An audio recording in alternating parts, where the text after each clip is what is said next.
All right, today we're going to look at drawing the figure using gestural lines. Gesture drawings are loosely drawn lines that help to kind of show the movement and the energy of a figure. And they're also a great way to learn how to draw people. So what we're going to do is we're going to kind of break the body down into parts. So I'm going to take this example from this magazine advertisement, and I'm going to show some of these basic parts of the body. So really what we start with is what we can sometimes call a plumb line. It's a line that kind of goes straight down. Think about it like the spine and then an extension of the spine. So the weight is mostly on this foot for this person, and the plumb line goes down from the head, through the body, through the hips, and then down the leg, and it kind of follows this line. So after that, I usually kind of sketch in the shoulders, like this angle of the shoulders, and then I can also do the angle of the hips. So these are some of the main lines that I'm using to form around the body. Then we can break the body down even further into some basic shapes. So we can take kind of an oval line or oval shape for the head.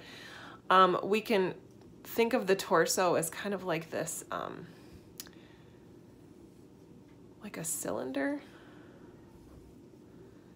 with a little bit of tapering to it, and then the waist comes in and then kind of goes back out where the hips are, and another kind of cylinder shape here.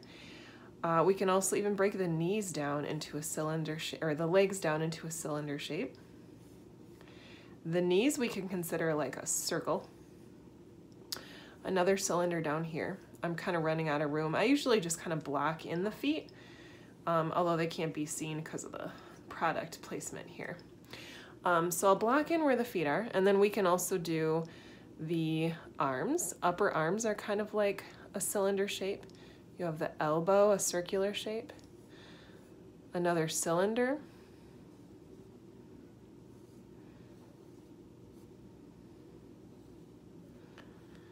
And then the hands. I don't go into great detail with the hands for the sake of just figure drawing, but again, kind of just blocking in where they are is absolutely fine just for this practice, because we're just doing really quick gestural lines. Then what I'm going to do is, for the sake of showing you how I might actually draw this out, I will go ahead and kind of sketch in what that might look like if I were to draw it. So I'm going to draw that plumb line first. And again, keep it loose and gestural. I would say, if this makes sense, keep the movement coming from more than just the wrist or the fingers. You really want to like move your whole arm around to do this.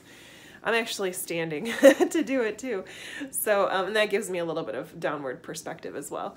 So I'm just kind of sketching in really lightly and quickly the angle of the shoulders after the plumb line, the angle of the hips, and kind of the placement where I saw that.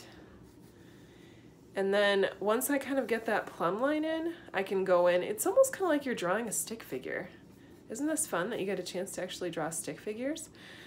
Kind of indicate the angle of the arms here, just so I know where I'm going to put them when I actually get to it. Okay, so I have that. This is kind of my stick figure. I have my plumb line. I have some lines that just show me where the legs and arms are going to go, the angle of the head, the slope and the slant of the shoulders where they're placed, and also the slope and the slant of the hips. I'm going to change a little bit because I don't think I quite matched the slant of this one. And I'm not erasing anything. I'm being super sketchy here, as in pencil sketching. And I'm just going to show where things are. So there's the hips. Draw the cylinders for the tops of the legs, the thighs, my knees, another cylinder for the shins, and again I'll just kind of block in the feet in this case. Later on, if you were to go in and do more detail, then that's when you could start putting in details, but really this is gesture drawing is supposed to be fast and get you kind of loosened up, and also help you with this idea of the angles of the body, especially bodies that are in motion, or when you're trying to draw a figure that's moving. or in a dynamic pose.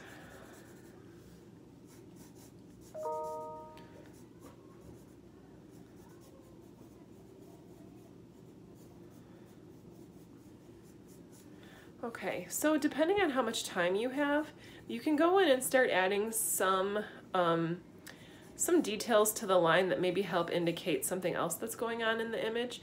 Like you could start adding some shading in some parts just with lines. So like on the back of the hips here, maybe I'll draw something a little bit darker under the arms. I can darken the lines a little bit.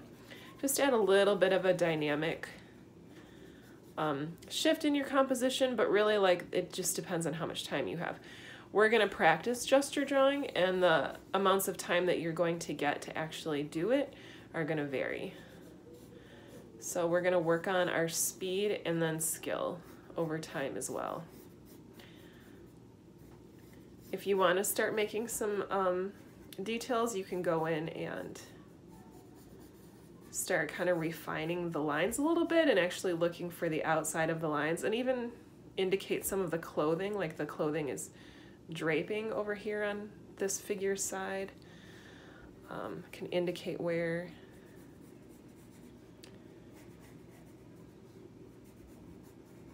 this clothing is, collar.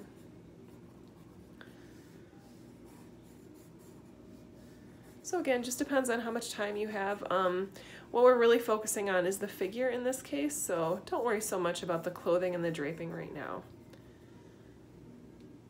All right, next what I'm going to do is I'm going to go on, I'll do another one just for a demo so that you can follow along with me.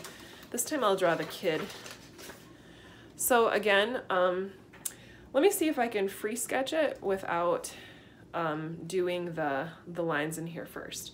So if I were to be drawing this person by looking at their pose, I can see that their spine is angled a little bit this way and then comes back forward. You can see that the weight is on this right foot. So the plumb line would be something like curve in a little and then come back out down to the leg because the weight is on this particular leg. I'll also just kind of sketch in where the other leg might go. Get my angle of the shoulders. In this case, I would say that her shoulders are pretty much even.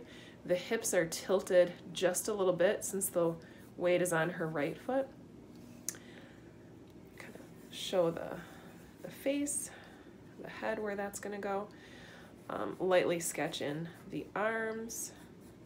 See if I can get those angles down. All right. All right, now I'm going to go ahead and start drawing in the actual shapes of the torso, the hips, and again you have that little bit of an angle here, so that shape is going to be angled a little bit. The leg coming forward, knee, cylinder for the bottom part of the leg. Can't really see the shoes, but I can imagine what's probably going on there. This leg is angled in a little bit, so it's going to kind of be coming in from this way. One thing that we sometimes look at too is compare how high the knees are to each other. There's not much of an angle with this one, but if there was a really dynamic change from knee to knee, we might actually draw a line there too. So you might have something like that for the knees in some circumstances. Remember, you know, don't grip your pencil too tightly. Work from your upper arm. This is really coming out of your elbow and shoulder, so that's where you're going to want to pay attention to make sure that you stay nice and loose and gestural.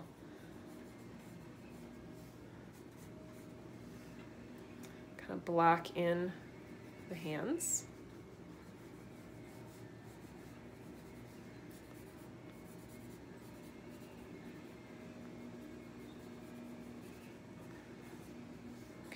And then again, as time allows, this might be all you can get to depending on how long we look at the figures for. But if you have some time, you can start going in and adding some of these details. And again, these are just gestural drawings. They're not going to be finalized, completed drawings just yet. So just lightly indicate what you see. If you want to get specifics with the last one, I didn't really get into face shape, but I could with this one just a little bit, just to kind of show that. Of course, the hair is all over.